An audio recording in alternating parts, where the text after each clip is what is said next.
guys! Alright, so in my pregnancy update video, I told you guys I was going to do a birth plan video. So that's what this is. It's my birth plan video. Like I was saying last time, that I don't really have, like, in my notes it looks like a lot, but I don't know, it just boils down to a few things, and I think a lot of it is like repetitive and or common sense at this point. Like, a lot more practitioners and stuff are like getting on board with this.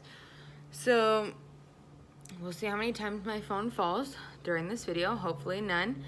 But so when I made a birth plan with Elliot, none of it went according to plan. Absolutely none of it.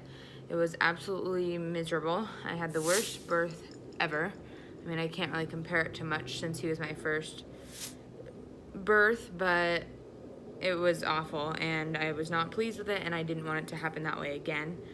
So my main goal, like my ultimate goal with this pregnancy and this labor, is to have a vaginal birth.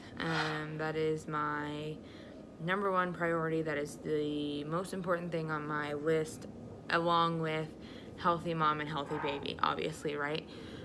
So, but there is a few non-negotiables that I have that I will make sure are adhered to. The first one being that this baby will be breastfed. This baby will not get an ounce of formula. This baby will not get a pacifier or sugar water. The only thing that this baby will get is breast milk, and that is non-negotiable for me. The second thing that's non-negotiable for me is golden hour / skin to skin. It's pretty much the same thing. It's basically, golden hour is when right after the baby's born, the baby's placed on mom's chest or dad's chest if need be, and they delay the weighing, the bath, the everything.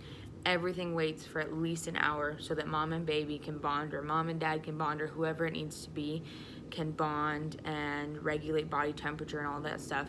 It has amazing benefits to it. I will try and see if I can find something to link in the description to go further into depth about why it's so amazing, but there are many benefits, including regulating temperature, higher success rates with breastfeeding, etc., etc. Nobody is to be in the room during labor except David and the doula, and after birth no one is to be in the room except David and doula as well. The reason that I decided on this for this one is because when I was in labor with Elliot, we had my mom there and David's mom there, and I ended up needing a C-section. So after I had my C-section, they took David and the baby back to the room, and I made it clear while I was laying on the table that I wanted them to go back and do skin to skin. And the nurse said okay, and she took David and Elliot back to the room, didn't do skin to skin, and then invited my family in to come meet Elliot before I even got to hold him, before I got to see him. So I didn't get to see their reactions to meeting their very first grandson on both sides, or grandchild on both sides, and I didn't get to see my son. So the next one is the baby goes absolutely nowhere without mom or dad. With all the crazy stuff going on with like nurses giving babies vaccines or giving them things against parents' consent, you know, even if it's sugar water, pacifier, baths, whatever. I don't want to deal with it. I would rather know what's going on with my child, where my child is at all times. So the baby is to either be in sight, or if the baby needs to be out of sight for whatever reason, mom or dad needs to be there the whole time and have eyes on the baby the whole time. No pacifier, no sugar water, like I said. And then another non-negotiable is being free to labor how I please. So not being restricted to just being in the bed, not being told that I have to lay on my back, not being told that I can't get up and move or get up and walk, or, you know, bounce on a ball or get in the tub or whatever I need to do. Whatever I decide is best is what I want to be able to do, obviously, as long as it's not going to harm me or my child or anything. And then being able to eat and drink as I please. A lot of hospitals still follow the procedure that you cannot eat or drink anything except ice chips while you're in labor.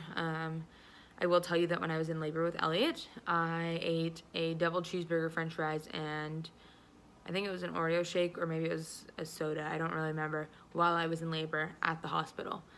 And they didn't say a word to me because I made it clear to them that that was what's going to happen. And I still went on to have a C-section just fine. So I really don't want to hear it from anybody. I will be eating. I will probably send David out to get food, and that's what's going to happen. I will also be bringing snacks because I wholeheartedly believe, and there is research to back the fact, that labors progress slower and moms have a harder time laboring when they don't eat or drink for extended periods of time because they have no energy. They have nothing to refuel themselves with. And so I don't need that working against me. A couple things that I'd like to have happen but are not a non-negotiable is no epidural. And that's just a personal goal for me. That's not like anything besides that. It's literally just I want to try and do this without an epidural, but at the same time I'm not going to like be mad at myself if I get one or whatever. Infrequent checks, I'd really like to almost say that this is a non-negotiable, but sometimes things happen.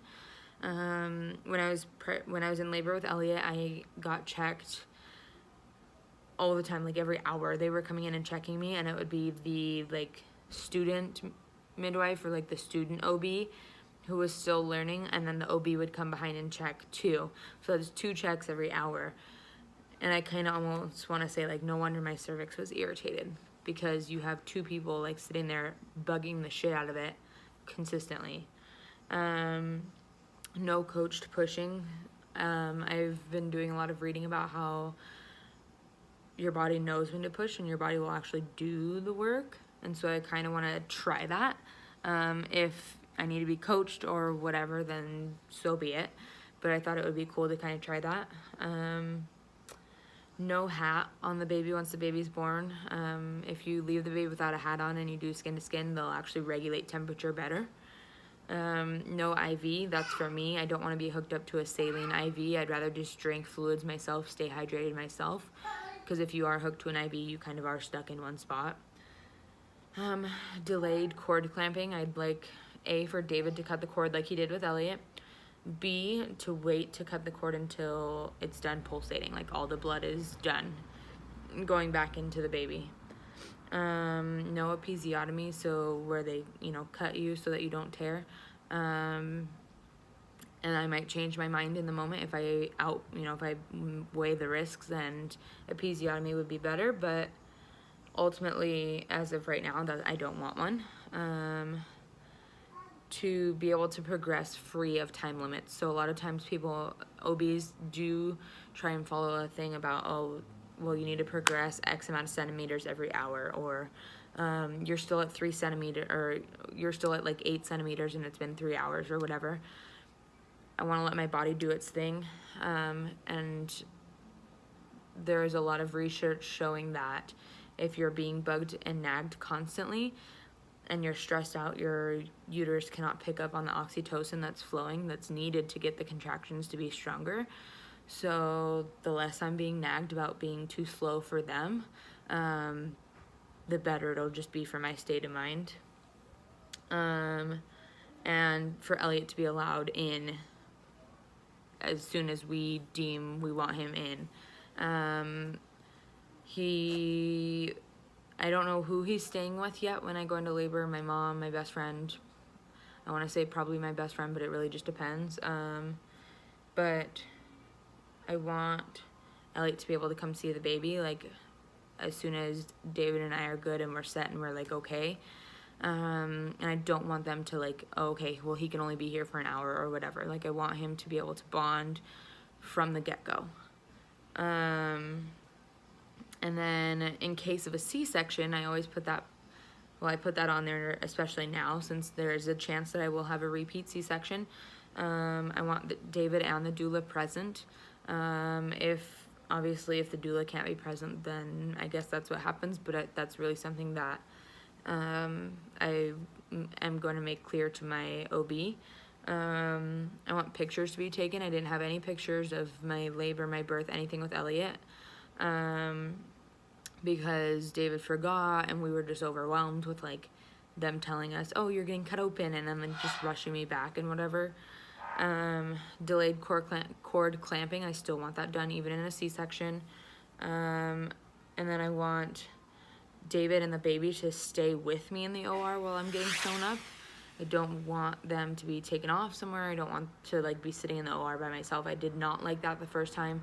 It was really like traumatic for me to be sitting there by myself in this really cold room while they're stitching me up and talking about random shit like their weekend and their plans and all this stuff.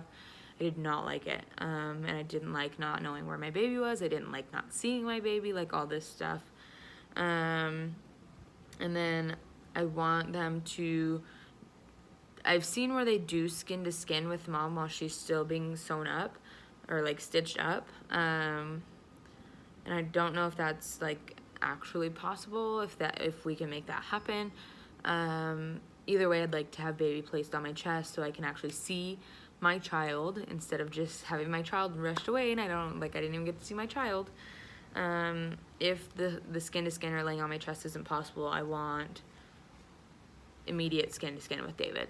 And that's a non-negotiable for me, that even in a C-section, the baby gets skin to skin with somebody. And I was really frustrated that didn't happen the first time because I made it very clear and there was no reason it shouldn't have happened. But anyways, so that's my long-ish, short-ish birth plan. Like I said, ultimate goal is a VBAC though, so I try not to think about the C-section too much. I am obviously going to prepare myself just in case because I wasn't prepared the first time to have a C-section, but this time around I am just telling myself all day every day, all I tell myself is that like this baby is going to be like a VBAC. It's going to be successful, it's going to be fine, there's going to be no complications. So like I said, I will, when labor happens 12 weeks from now or however many weeks from now, we will try and videotape as much of the journey as possible, photograph as much of it as possible so that I can put it up here for you guys. Obviously what I can put up here for you guys. So yeah, but anyways, if you have any questions about my birth plan, or if there's things that you think I forgot on my birth plan, or things I should consider on my birth plan, opinions, all that fun stuff, let me know in the comments. That way I can add it or, you know, make up my mind about it, because pregnancy brain is real. So I'll see you guys next time. Bye.